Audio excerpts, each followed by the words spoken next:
Imagine walking into a biker bar full of rough, tough bikers, and then a little girl steps in holding a toy gun and asks, "Who is my father?" What would you do if your entire past came crashing into the present in that very moment? Stay tuned, because this story is about to unravel secrets, reveal shocking truths, and take you on a journey you never saw coming. You won't want to miss this. It was a quiet evening at the Iron Dome, a biker bar nestled in the corner of a rough neighborhood. The air was thick with the scent of spilled beer and the low hum of classic rock songs playing in the background. A few regulars sat scattered across the worn-out wooden tables, each of them nursing their drinks as they traded stories of their past misadventures. The place was well known for its tough crowd, grizzled bikers, each with tattoos that told their life stories, who lived by their own code. The bar had its own rhythm. People came and went, but nothing ever seemed to change. But on this particular evening, everything was about to be turned upside down. Jake, the leader of the Iron Domes, sat at the bar with a bottle of bourbon in hand. His eyes, weathered and tired, scanned the room. He was used to the quiet, the stillness, and the dark corners where secrets hid. His leather vest, decorated with the gang's emblem, a skull with wings, shone faintly in the dim light. His demeanor was calm, and yet beneath the surface, he carried the weight of leadership. Every action he made was measured, every decision a balancing act between power and respect. Mick, his right-hand man, sat across the bar, laughing over a joke with one of the newer members of the gang. Mick had always been the type to crack a joke or two, breaking the ice with newcomers who were still unsure of their place. He had an imposing frame, broad shoulders, and a face that looked like it had seen more than its fair share of hard times. But what made Mick different was his kindness, a softness hidden beneath the tough exterior. Jake trusted Mick with his life. The sound of the door swinging open broke their conversation. Jake didn't pay much attention at first. This bar was always seeing random folks walk in and out, typically looking for a drink, a fight, or both. But when the door creaked open again, the sound was different, sharp, almost purposeful. Jake turned, his eyes narrowing instinctively. It wasn't a group of bikers or a local troublemaker who had walked in. It was a little girl. She couldn't have been more than 6 or 7, and her presence in a place like this was completely out of place. The girl stood in the doorway, looking out of place in her bright red jacket and worn-out sneakers. Her hair, wild and untamed, framed her face, and her expression was serious, too serious for someone her age. She didn't seem frightened. In fact, she seemed almost determined, as if she had a mission to accomplish. For a moment, there was silence in the bar. The conversation stopped. The clink of glasses faded into the background. All eyes were on the girl as she stepped inside, her small figure barely noticeable against the backdrop of tough bikers. Her eyes darted around, scanning the faces of each of the men, searching for something or someone. And then she spoke. "Who is my father?" Her voice, though small, was clear. The words hung in the air, sharp and unexpected. It was as if she had just dropped a bomb in the middle of a war zone. Jake's heart skipped a beat. For a split second, he didn't know how to respond. This wasn't a typical night at the Iron Dome. This wasn't a regular biker. This was a child, standing in front of a group of hardened men, asking a question none of them expected. The room felt colder as the bikers glanced at one another. There was a mix of confusion, curiosity, and unease in their eyes. What was a little girl doing in a place like this, and more importantly, why was she asking about her father? They had all seen their fair share of strange things, but nothing quite like this. Jake stood up slowly, his boots making a soft thud against the wooden floor. His eyes met the girl's. He could tell she wasn't scared. There was no hesitation in her posture, no sign of the usual fear that came from being in a room full of strangers. She was staring at him with a mix of expectation and uncertainty, like she already knew something that she wasn't ready to share. "Kid, this ain't a place for you," Jake said gruffly, his voice low but gentle. He stepped forward, trying to get a read on her. "Why don't you go back home? This bar isn't safe for someone your age." The girl didn't budge. Her eyes never left his. She raised a small hand, gripping something tightly. Jake's eyes widened for a moment when he saw it, a toy gun. The plastic toy glinted under the bar's neon lights, but in this world it might as well have been a real weapon. Even though Jake knew it was harmless, the fact that she was holding it and pointing it toward him made the moment tense. The little girl spoke again, her voice calm but filled with a strange certainty. "I'm looking for my dad," she said. I've been looking for him for a long time. One of you knows who he is, Jake's mind raced. He glanced at Mick, who had stood up now, his face reflecting the same mix of confusion and concern. The gang members behind them were just as stunned.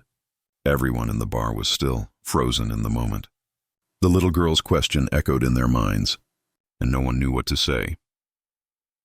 Jake's eyes flickered as a memory began to surface, a memory of a time long past when things were different, when members of the gang had more to hide than they would ever admit. A father missing, a mystery no one had ever solved. Could this little girl somehow be connected to that past? Was she here to uncover a secret no one had dared to speak? The air in the room grew thick with tension. The sound of the jukebox in the corner seemed louder now, and the distant hum of motorcycles outside added to the surreal nature of the moment. Jake took a deep breath and, in a voice far softer than he intended, said, "All right, kid. You've got our attention. Let's talk." But in his gut, Jake knew that this conversation would lead them into something neither he nor the rest of the gang were prepared for. Something was about to change forever in this dimly lit bar. The bar was still, an eerie silence hanging in the air. The little girl stood there, her plastic toy gun still clutched tightly in her hands, pointing directly at Jake. There was no shaking in her arms, no sign of fear. In fact, she seemed more resolute than any adult in the room. The bikers, their gruff exterior momentarily stripped away, exchanged uneasy glances. No one had expected this.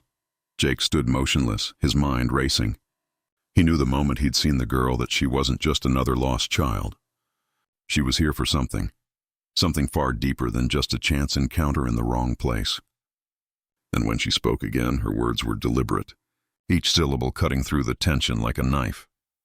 "I'm looking for my father," the girl repeated, her eyes never leaving Jake's. "He's one of you." "I know it." The room went deathly quiet. It was as if the very air in the bar had thickened, pressing against everyone in the room. Mick, who had been standing beside Jake, slowly took a step forward, his eyes scanning the girl carefully. He had seen a lot in his life, gang wars, betrayals, deep scars in men's hearts, but he had never seen anything quite like this. A child walking into a biker bar and demanding to know who her father was, and more importantly, why none of them seemed to have any idea. Jake was still standing. His mind was working overtime, connecting dots that hadn't made sense before. He was no stranger to secrets, especially when it came to the Iron Domes. Their history was riddled with lost relationships, broken families, and ghosts that had long since faded into the past. But none of that explained the girl standing in front of him, staring at him with wide eyes that seemed to search his soul. "I don't know why I'm here," the girl continued, her voice shaking for the first time. "I just know my mom always said he left us. She said he was a biker, and that one of you would know where he is. But she never told me who he was. She wouldn't." "I don't know why." Jake swallowed hard, his throat tight. He didn't know what to say, didn't know how to react. There were so many things he wanted to ask. Who was this mother? Why had she kept the identity of the father a secret? Why had this little girl shown up here of all places with a toy gun and a question that could unravel everything they'd tried to bury? "All right, kid," Jake finally said, his voice low but steady. "Put the gun down. Let's talk." The girl hesitated, but after a long moment she lowered the toy gun, still clutching it in her hands. It wasn't much of a weapon, and Jake knew that, but in this moment, it was more powerful than any real firearm. It represented a long-lost piece of her life, a question that had been haunting her for years. And now she was standing in front of the Iron Domes, demanding answers. Mick stepped forward, his big frame looming over the girl, but his tone was gentler than it had ever been. "I'm Mick," he said. "Listen, kid, I don't know who your father is, but I promise you, we're going to figure this out. We'll help you. We can't let you walk out of here without the answers you're looking for." The girl looked up at Mick, her eyes filled with a flicker of hope. She had been searching for years, her heart weighed down with the uncertainty of who her father was. The world had told her that he was somewhere out there, but no one had ever been able to tell her where. She didn't know where to start, but now standing in front of this group of intimidating bikers, she felt like she was one step closer. Jake leaned against the bar, looking at the girl with a mixture of empathy and concern. He glanced at the other members of the gang. Some were standing at attention, others sitting back in their chairs, eyes narrowed in curiosity. It wasn't just the little girl's question that hung in the air. It was the possibility that the past, a past none of them had wanted to revisit, might come rushing back. "Listen, kid," Jake said again, more softly this time, "we're not going to brush you off. I don't know who your father is, but I know this. The Iron Domes have had a lot of people come and go over the years. There are some of us who left and never looked back, but not everyone's story ends the same way." He turned to Mick, then back to the girl. "What's your name?" The girl looked up, her lips quivering slightly. "Ruby," she said quietly. "Ruby Mitchell." Mick and Jake exchanged a glance. Jake's brow furrowed, a slight crease appearing on his forehead. The name Mitchell was familiar, and yet it didn't seem to fit with any of the men still in the gang. The history of the Iron Domes was filled with so many names, so many faces, that it was easy to lose track. But Ruby's last name, it triggered something. It was a name from the past, a name Jake had hoped would stay buried. "I think I know someone who might be able to help," Jake said after a moment, his voice grim. "There was a guy named David Mitchell. He was one of us back in the day. Left the gang a long time ago, but I haven't heard from him in years. He might have been the one you're looking for." Ruby's eyes widened at the mention of the name. David Mitchell. Her heart began to race. Could this be the man she had been searching for? Could he really be her father? "I'll need to make some calls," Jake continued, "but this is a big thing. If it's David, it's going to shake a lot of things up." "People have moved on, Ruby. Things have changed." The little girl nodded, her determination growing stronger. She had come this far, and she wasn't about to stop now. "Please," she said, her voice small but firm. "I just want to know who he is." "I need to know the truth." The room grew heavy with the weight of the situation. Everyone in the bar was watching, but they knew that this wasn't just about a missing man or an abandoned child. This was about something bigger: family, secrets, and the ghosts of the past. The search for truth was no longer just Ruby's. It was theirs as well. Jake, Mick, and the rest of the Iron Domes knew that what was about to unfold could change everything. For Ruby, it was the beginning of a journey to uncover her roots, to find the man she had been searching for her entire life. For the gang, it was a reminder that no matter how much time had passed, the past could always catch up to you. And in that small, dimly lit bar, they all stood on the edge of something much bigger than they had ever anticipated. The heavy silence that filled the bar after Jake's words seemed to stretch on endlessly. The neon lights above buzzed faintly, casting a soft glow over the room, but the eyes of everyone in the bar were locked on the girl, Ruby, standing in the center of it all. Her small frame seemed dwarfed by the gang of tough, battle-worn bikers around her. Yet, despite her size, Ruby held the room's attention with a quiet, unspoken determination. She wasn't just a child seeking answers. She was a young girl in search of a piece of herself that had been missing for years. Jake leaned against the bar, his gaze never leaving Ruby. His mind raced, trying to make sense of the situation. David Mitchell, a name that had been buried for years, a name he never thought he'd have to revisit. David had been one of them once, part of the Iron Domes, a man who lived by the same code, rode with the same crew, and then vanished without a trace. No one knew why he left, but rumors about his departure had always been whispered in the darker corners of the bar. And now, here Ruby was, standing in front of them, asking for answers about a father who had been absent for so long. It was strange, almost surreal, to think that someone from their past might be connected to the little girl. The idea made Jake uneasy. After all, bikers like him didn't have families, not in the traditional sense. They had bonds forged in leather and steel, in blood and sweat. Families, in the true sense of the word, were fragile, and the thought that one of them could have left behind something so important, the child of one of their own, was both shocking and unsettling. Mick, who had been standing by quietly, finally broke the silence. His voice was calm, though a slight hint of tension betrayed his otherwise composed demeanor. "We'll figure this out, Ruby, don't worry. I'll make a few calls, but there's something you need to know." He paused, his eyes meeting Ruby's. "Sometimes the truth isn't what we expect, and when it comes to the past, it doesn't always play nice." Ruby nodded, her eyes bright with a mixture of hope and skepticism. She had heard the warnings before. Her mother had spoken of the dangers of searching for the past, of opening old wounds.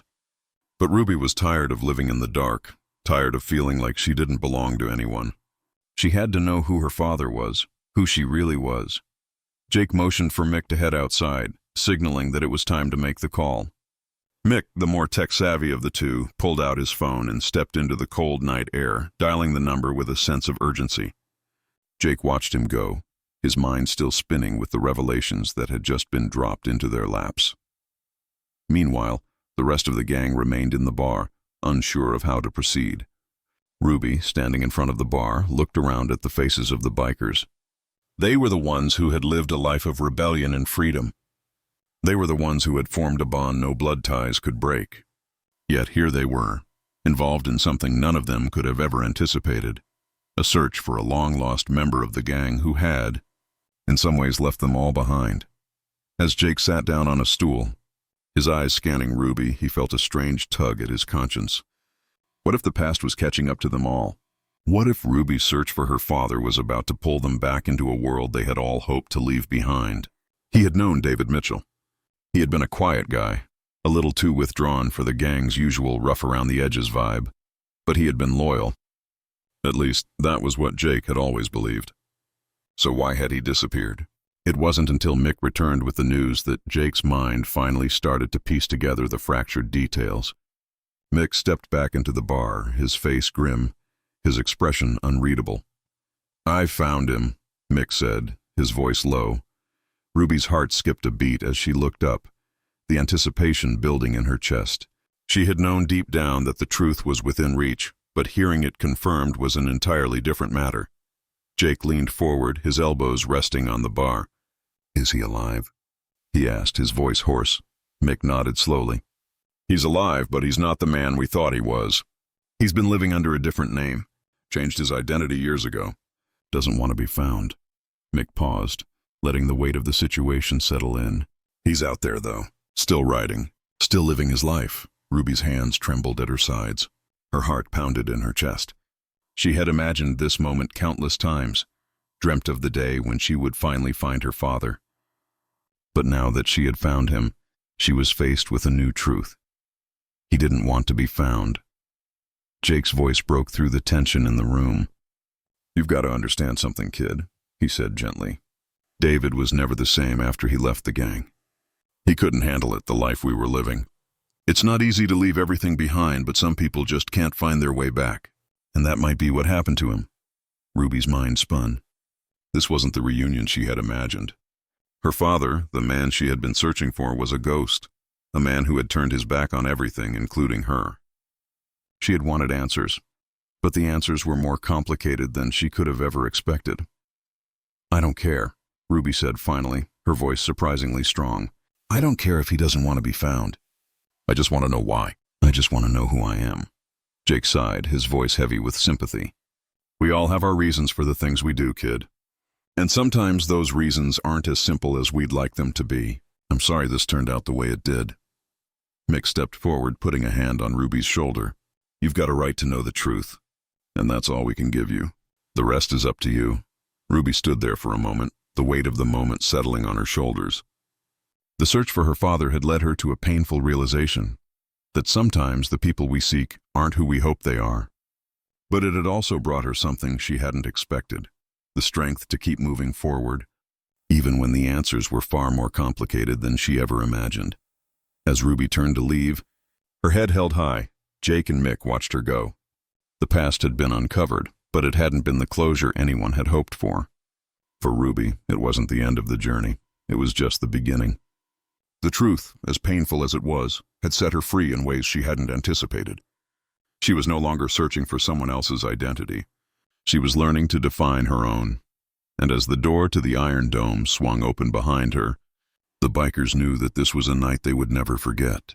A night when the past had been dug up, and a little girl had become the key to unlocking a history none of them were ready to face. If you enjoyed this story, don't forget to hit that like button and subscribe to the channel for more incredible tales like this one. Also, drop a comment below. What do you think Ruby's next move will be? We love hearing your thoughts. Thanks for watching, and we'll see you in the next video.